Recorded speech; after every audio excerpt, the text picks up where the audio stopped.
Two Brothers, One Destiny. A powerful Bible story of prayer, waiting, and God's plan. Genesis 25 verses 19 to 26. Isaac was the son of Abraham, a man who had seen God keep great promises.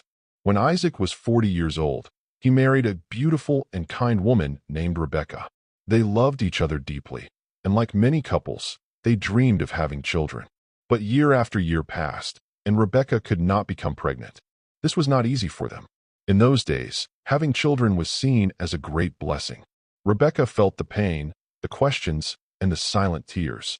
Isaac felt helpless, but he did not give up. Instead of complaining, he prayed. He went to God again and again, asking him to bless his wife. And God answered. Rebekah became pregnant, not with one child, but with twins. Their joy was great. At last, their waiting had ended. But something strange soon began to happen. As Rebekah carried the babies, she felt them moving inside her, not gently, but forcefully. The babies were pushing and struggling against each other. It was painful. It was confusing. It worried her. One day she cried out to God, "Lord, why is this happening to me? Why do I feel this struggle inside my body?" God did not ignore her question. He spoke to her and explained the meaning behind the struggle. Two nations are in your womb. Two peoples will come from you. They will be rivals. One will be stronger than the other, and the older will serve the younger. This was not just about babies. It was about the future. God was showing Rebekah that her children would grow into two different nations, with different paths, different struggles, and different destinies. God was also showing that his ways are not always like human ways. In those days, the older child usually had more rights and power, but God said the younger would lead. This teaches us something important. God's plans do not always follow human rules. He chooses whom he wants, when he wants, and how he wants. When the time came for Rebekah to give birth, she discovered that God's word was true. She was having twins. The first baby came out red and covered with thick hair, almost like he was wearing a fur coat. Because of this, they named him Esau, which means hairy. Then, something surprising happened. As the second baby was born, he came out holding Esau's heel.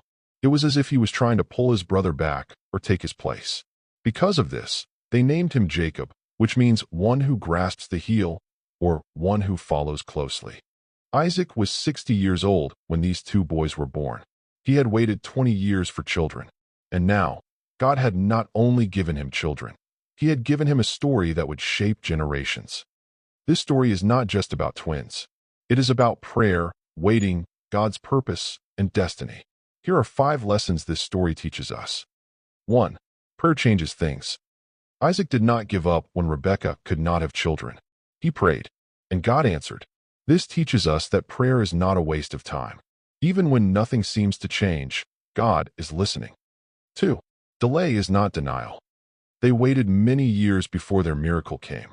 But when it came in abundance. Twins. Sometimes God delays, not to deny us, but to prepare us and teach us to trust him. 3. God knows the end from the beginning. Before the babies were born, God already knew their future. He knew their struggles, their choices, and their destinies. This reminds us that God knows our story even before we begin to live it. 4. God's choice is not based on human rules. In those days, the older child was usually the leader, but God chose the younger. This shows us that God does not always choose based on position, age, or appearance. He chooses based on his purpose. 5.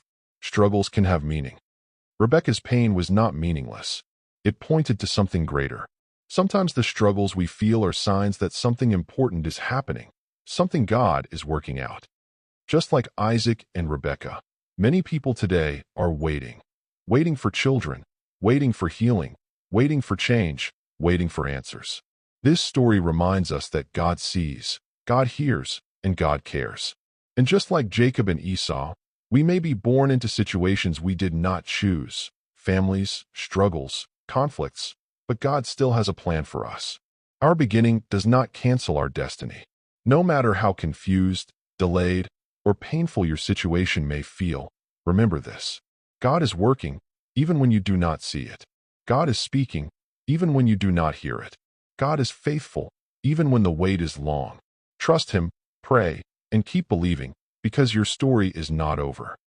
If this Bible story blessed you, please like this video, share it with someone who needs encouragement, and subscribe to the channel for more inspiring Bible stories and teachings. Your support helps us reach more hearts with God's Word.